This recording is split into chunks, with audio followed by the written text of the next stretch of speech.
Buenas tardes, compañeros y profesores. Nosotros les vamos a hablar acerca de la teoría conductista y psicoanalítica. Siguiente. La teoría conductista, esta aparece a mediados del año 1910 a 1920 como consecuencia frente a la psicología de la introspección. A esta teoría se le considera el estudio de las conductas que se pueden observar y medir. El conductismo se originó por John Watson, quien afirmaba que la psicología no estaba interesada con la mente, sino con la conducta. Siguiente diapositiva.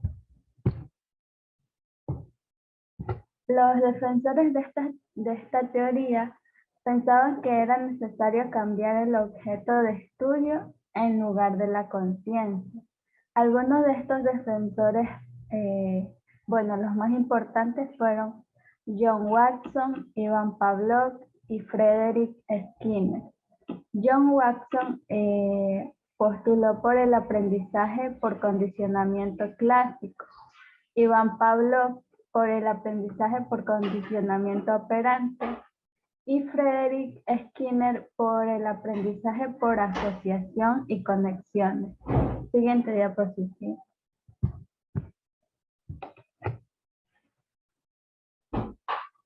La teoría conductista desde sus orígenes se centró en la conducta observable, intentando hacer un estudio totalmente empírico de la misma y queriendo controlar y predecir la conducta. El objetivo que tenían era conseguir una conducta determinada para ello y que se analizara el modo de conseguirlo. Siguiente diapositiva.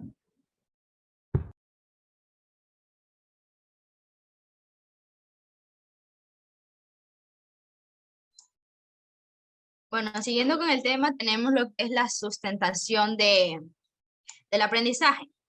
Este, pues, se deriva a lo que son dos postulados, por decirlo así, lo que se va a dirigir en el condicionamiento clásico y el condicionamiento oponente.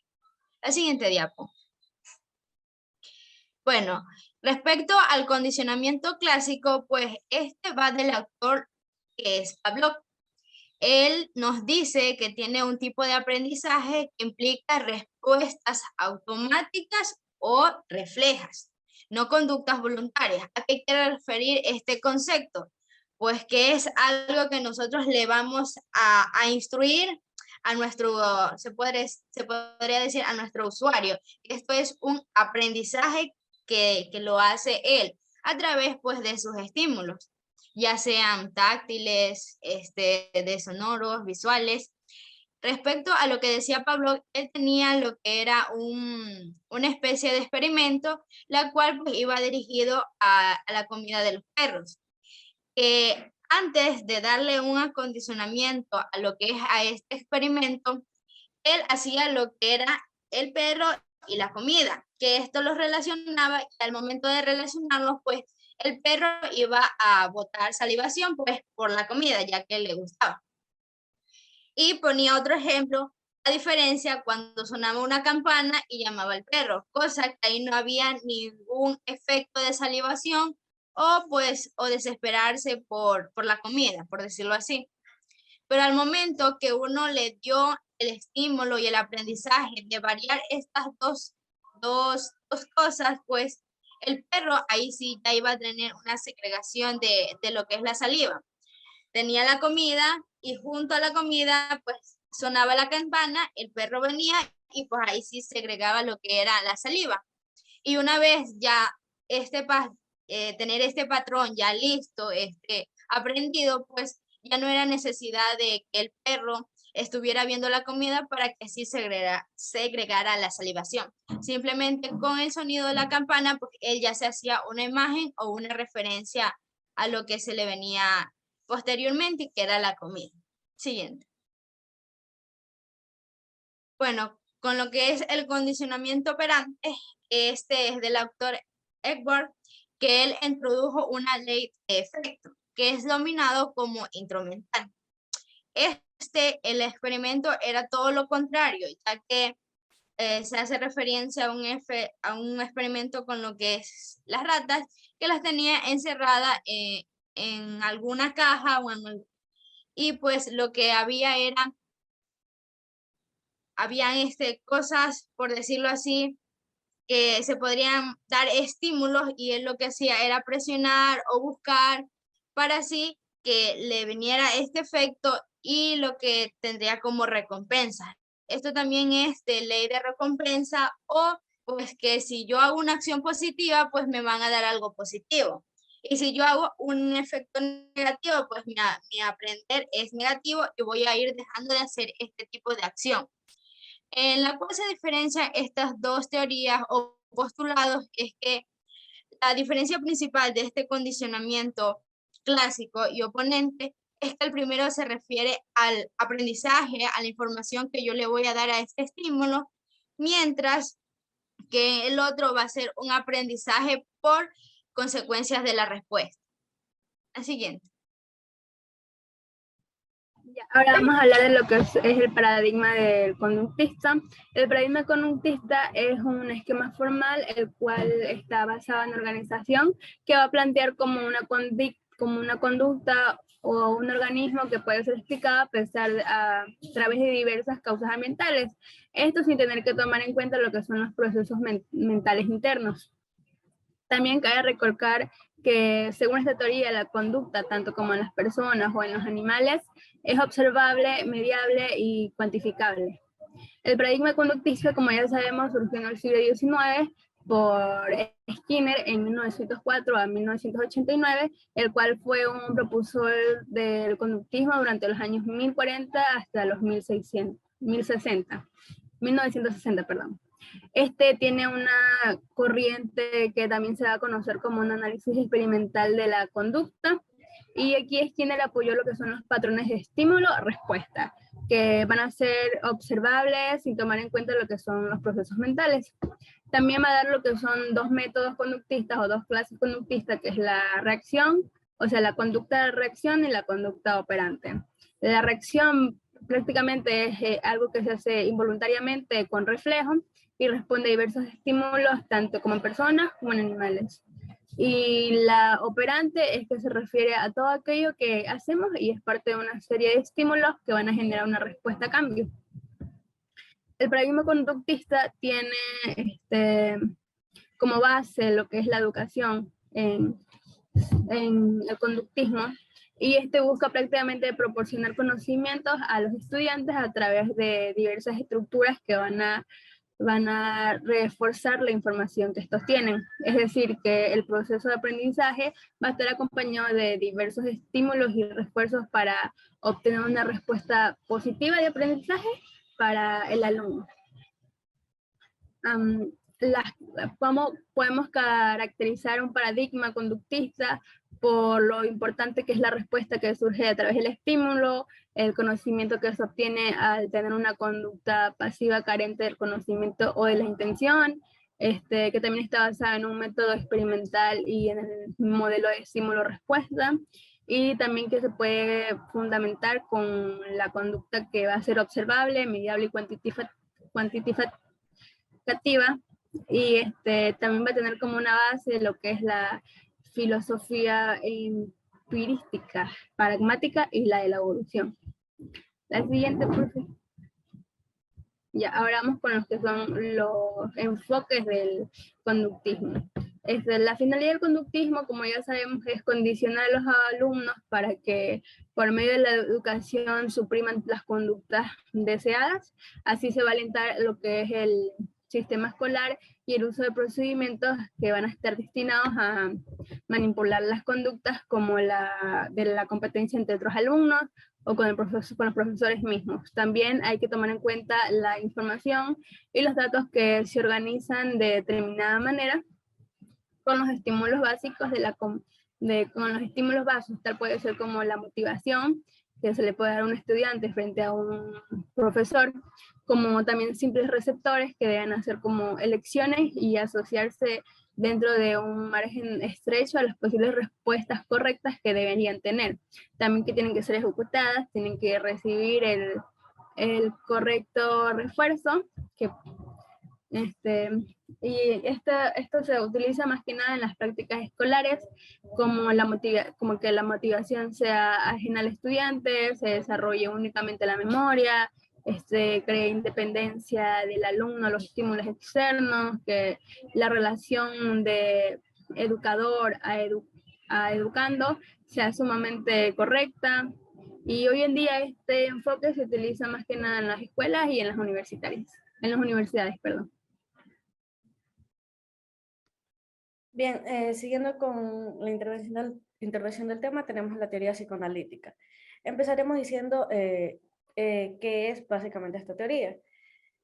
Lo que viene siendo lo psicoanalítico o psicoanálisis es una pseudociencia, y al decir esto, básicamente nos referimos a que son formas de afirmaciones, creencias o prácticas que aparentan ser científicas sin serlo.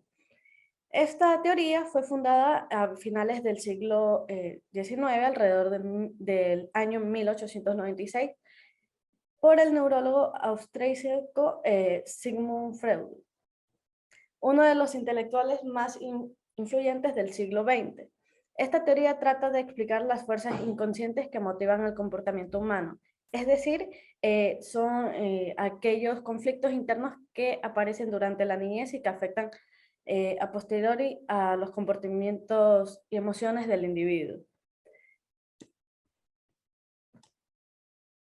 Su origen inicial básicamente es que en esta teoría este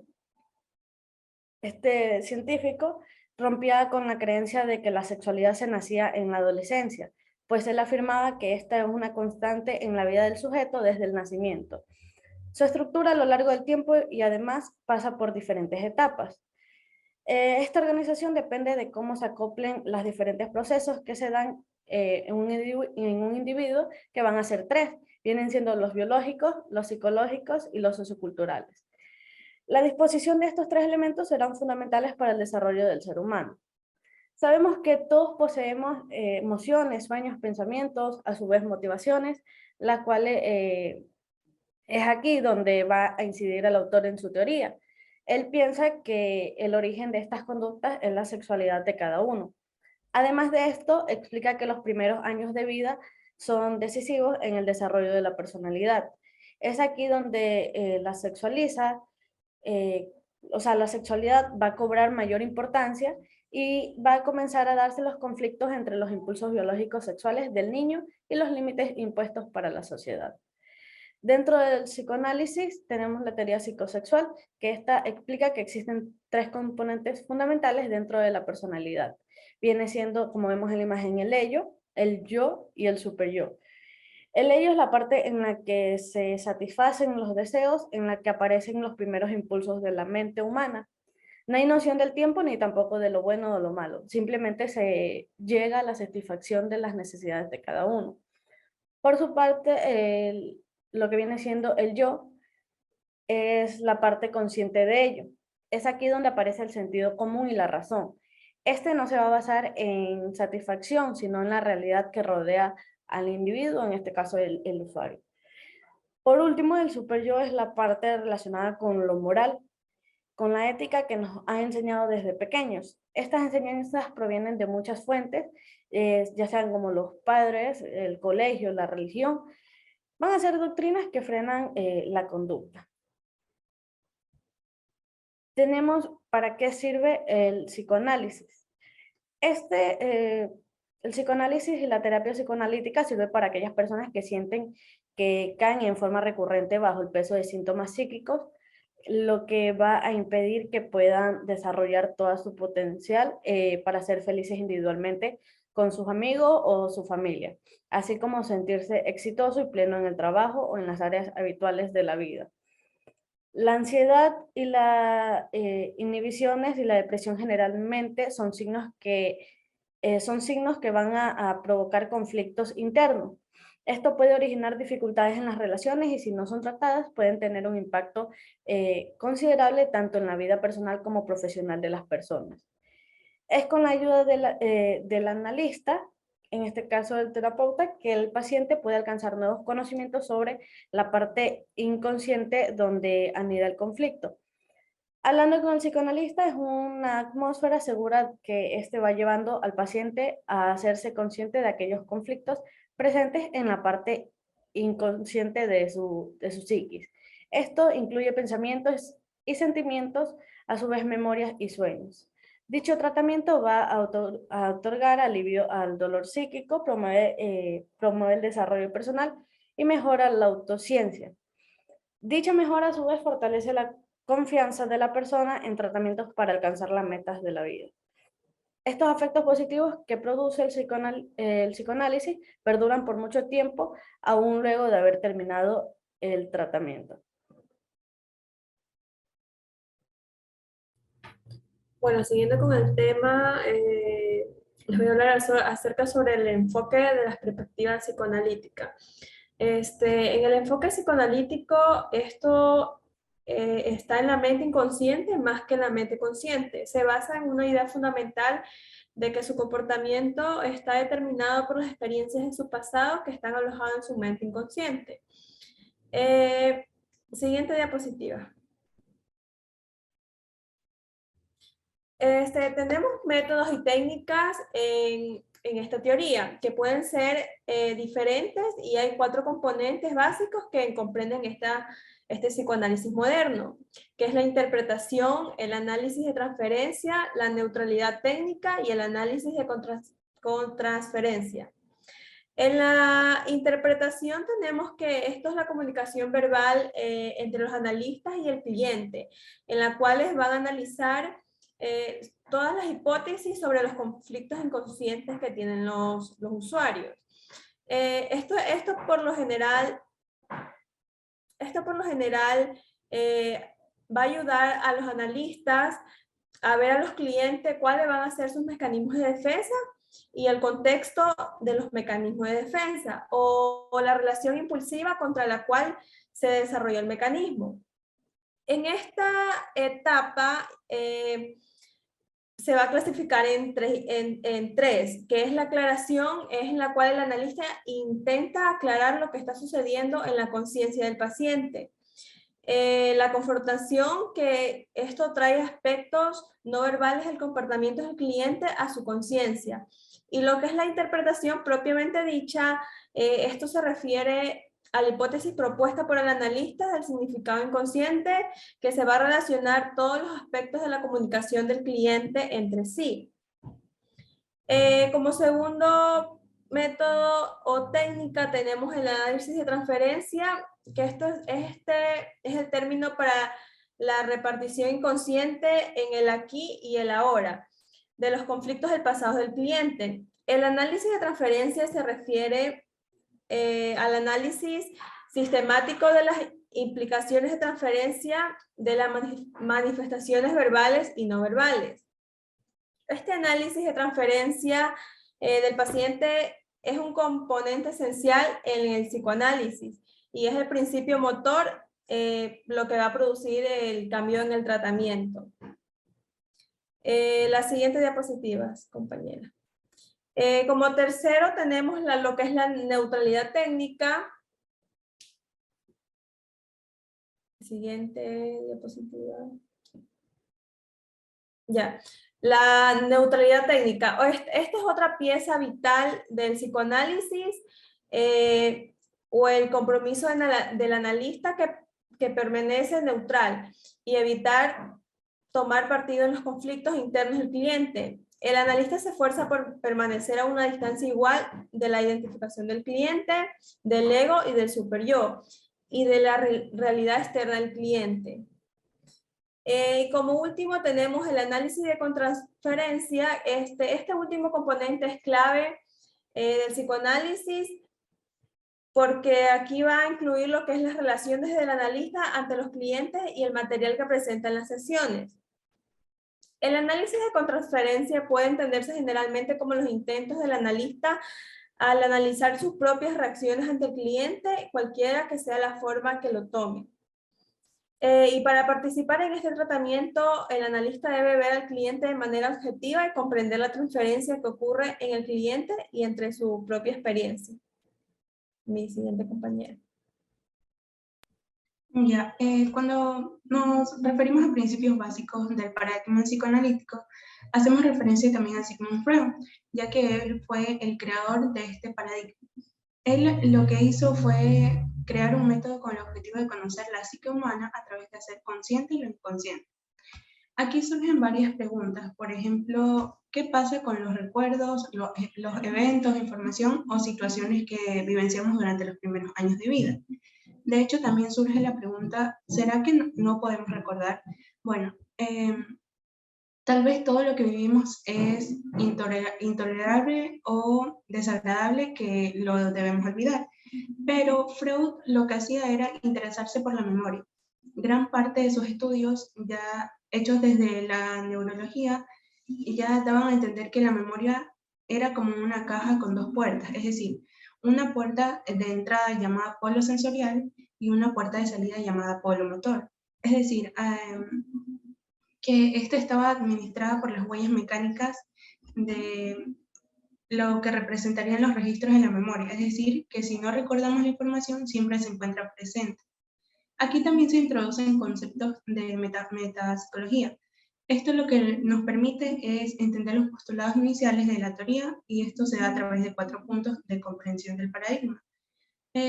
Hablando del punto de vista dinámico, hacemos referencia a la cantidad de energía psíquica. Esto se caracteriza por su continuo movimiento o conflicto. Tenemos también los pares antitéticos. Estas energías contrarias son energías contrarias que se necesitan conjuntamente para subsistir. Esto puede ser, por ejemplo, el amor y el odio. Y hablando de pulsión, esto nos hace referencia a estímulos internos. Estos semejantes a la energía que están en movimiento y continuo conflicto. Estos también se caracterizan por no poder escapar mediante el polo motor. Ejemplo, el necesitar comer. El punto de vista económico, este explica que los procesos psíquicos se encuentran con un monto de energía que busca principalmente descargarse gracias a su magnitud o a la fuerza de la pulsión. El punto de vista topográfico, este se entiende por la representación virtual de las capas o las funciones del psiquismo. Y el punto de vista estructural, como ya lo han mencionado las compañeras anteriores, hace referencia al concepto de personalidad o estructura yoica. Esto es uno de los conceptos más conocidos del psicoanálisis y permite desarrollar múltiples ejemplos. Estos pueden ser de la interacción en la vida cotidiana. Aquí encontramos el yo, el superyo y el ello. El ello lo que hace es representar el placer. El superyo representa la moralidad y el yo es como un mediador de las demandas instintivas del ello y del superyo. Es decir, se entiende como un sinónimo de la estructura de la personalidad. Y se relaciona con la parte consciente. Bien. Encontramos también lo que es la estópica. En esta teoría o punto de vista, aquí se supone una diferencia de lo que es el aparato psíquico en ciertos números de sistemas que son dotados de características o funciones diferentes. Esto está dispuesto en un determinado orden entre sí. En esto, Sigmund Freud, como es el padre del psicoanálisis, nos describe la mente como un aparato psíquico y el cual postuló en una de sus teorías que la mente está compuesta por diferentes órganos o piezas.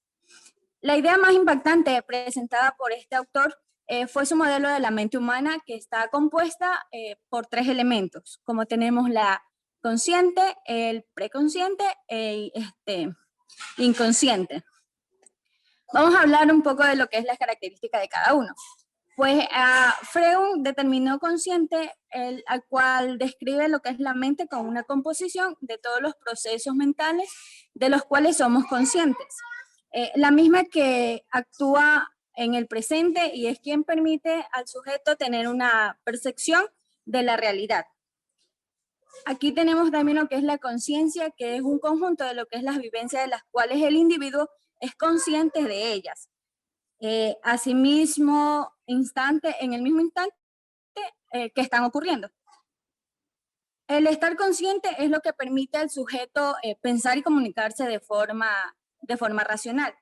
Y también nos dice que la conciencia está lo que es relacionada con la memoria a corto plazo y esta tiene limitada en términos de capacidades. En el término de preconsciente, este autor nos dice que en la mente preconsciente se encuentra lo que no está en lo que es la conciencia, pero tampoco en lo inconsciente. En este lugar se sitúan lo que es los sentimientos, los pensamientos, de los cuales el sujeto no es consciente en el mismo instante en el que ocurren. Pero en este caso, cuando lo desea, puede traerlo a la conciencia.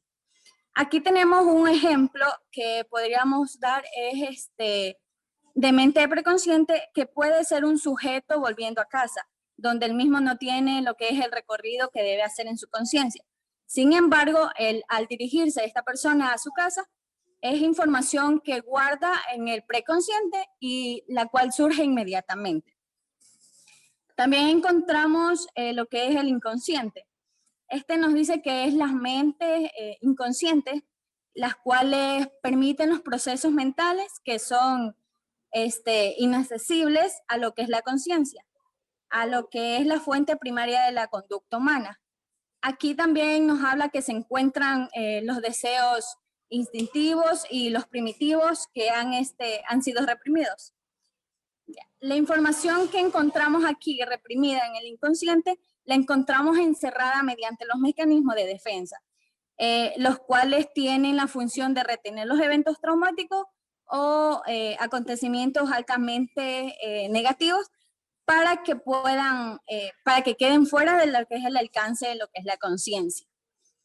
En esto tenemos lo que es, de esta manera se diferencian lo que es las tópicas, que fueron dos teorías puestas por Sigmund Freud, que tenemos la primera y la segunda tópica, que es el ello, el yo y el superyo.